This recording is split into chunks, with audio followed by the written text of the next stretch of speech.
Hello everyone, চলে এসেছি নতুন একটা ভিডিও নিয়ে। রবিবার সকালে বর বাজার থেকে মাংস নিয়ে এসেছে আর আমি ঘুম থেকে উঠে দেখি মাংসর জন্য যা যা লাগবে সব কেটে বেছে একদম রান্না বসিয়ে দিয়েছে। এবার যেহেতু আমি ঘুম থেকে একটু দেরি করে উঠি, তাই আমার অপেক্ষা না করে নিজেই রান্না বসিয়ে দিয়েছে। তোমাদেরকে একটু বলে রাখি, আমি ঘুমাচ্ছিলাম বলে আমার বর রান্না করছে না। এ রান্না করতে ভীষণই ভালোবাসে, আর আমি তাকে রান্না করতে দিই না বলে রবিবারের দিনটা সুযোগ হাতছাড়া করতে চায় না। তো যাই হোক, মাংসর জন্য মশলাটাকে ভালো করে কষিয়ে নিয়েছে।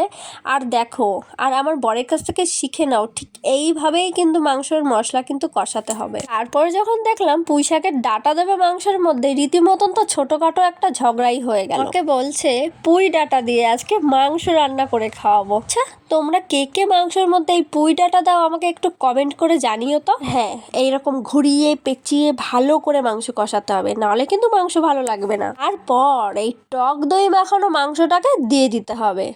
দাঁড়াও দাঁড়াও দাঁড়াও, এখনো কিন্তু শেষ হয়নি কষানো। এই যে ঝটপট করে আবারও কষাতে হবে। কষিয়ে কষিয়ে তারপর পরিমাণ মতন জল ঢেলে দিতে হবে। তোমরা কি খেয়াল করে দেখেছো, আমার বর কিন্তু পুরো মাংসটা প্রেসার কুকারেই রান্না করছে।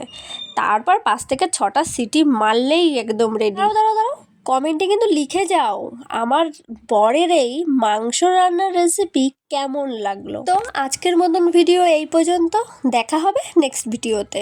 টাটা, বাই, ভালো থেকো, সুস্থ থেকো সবাই।